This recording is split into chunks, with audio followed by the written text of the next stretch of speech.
نہ جانے مسائل تو علماء سے پوچھیں، یہ حکم مبین ہم کو رب سے ملا ہے، ہم کو رب سے ملا ہے، ہم کو رب سے ملا ہے۔ سجدہ شکر و سجدہ تلاوت حرام ہے، اور آیت سجدہ سننے سے اس پر سجدہ واجب نہیں ہوتا۔ ٹھیک ہے، نمبر 13، حیض یا نفاس کی حالت میں نماز روزہ حرام ہے، اور ایسی حالت میں نماز و روزہ صحیح ہوتے ہی نہیں۔ نیز تلاوت قرآن پاک یا قرآن پاک کی آیات مقدسہ یا ان کا ترجمہ چونا، یہ سب حرام ہے۔ بعض کہتے ہیں جی اوپر سے دیکھ کرنا تو ویسے زبانی پڑھ لے، زبانی بھی نہیں پڑھ سکتے۔ نمبر 14، حیض یا نفاس والی کے لیے اختیار ہے کہ چھپ کر کھائے یا ظاہراً، سب کے سامنے کھا لے یا چھپ کر کھائے۔ روزہ دار کی طرح رہنا اس پر ضروری نہیں، مگر نابالغہ جو بچی ہوتی ہے نا وہ، اور بالغہ جو ہوتی ہے نا چھوٹی، مطلب غیر شادی شدہ، نابالغہ نہیں، غیر شادی شدہ جو بچیاں ہوتی ہیں ان میں ذرا شرم و حیا کے معاملات ہوتے ہیں، تو یا ویسے بھی گھر میں اگر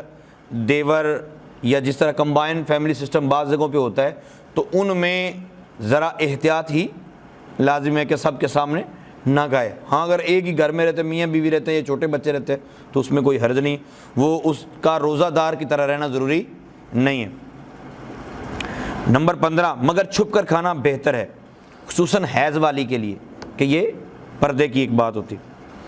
نمبر 16، حمل والی یا دودھ پلانے والی عورت کو اگر اپنی یا بچے کی جان جانے کا صحیح اندیشہ ہے تو اجازت ہے کہ اس وقت روزہ نہ رکھے، خواہ دودھ پلانے والی بچے کی ماں ہو یا دائی۔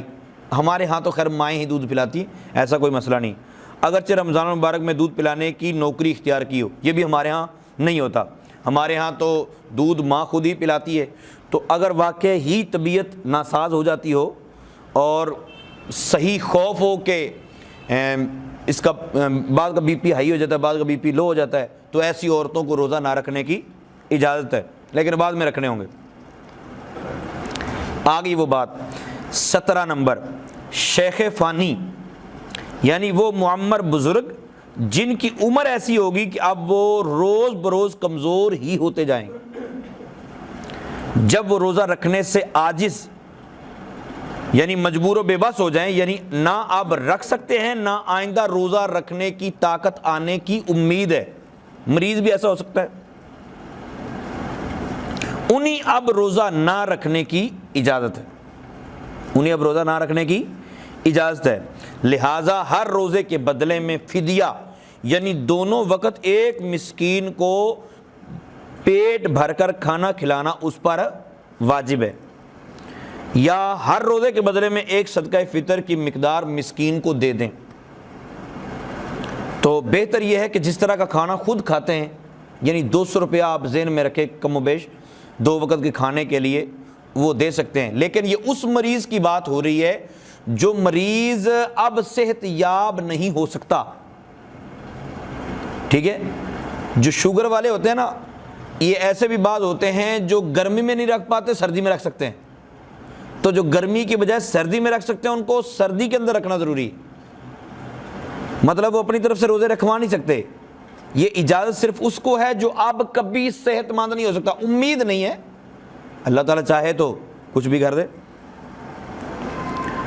اگر ایسا بوڑھا 18 نمبر گرمیوں میں روزے نہیں رکھ سکتا تو نہ رکھے، مگر اس کے بدلے میں سردیوں میں رکھنا فرض ہے۔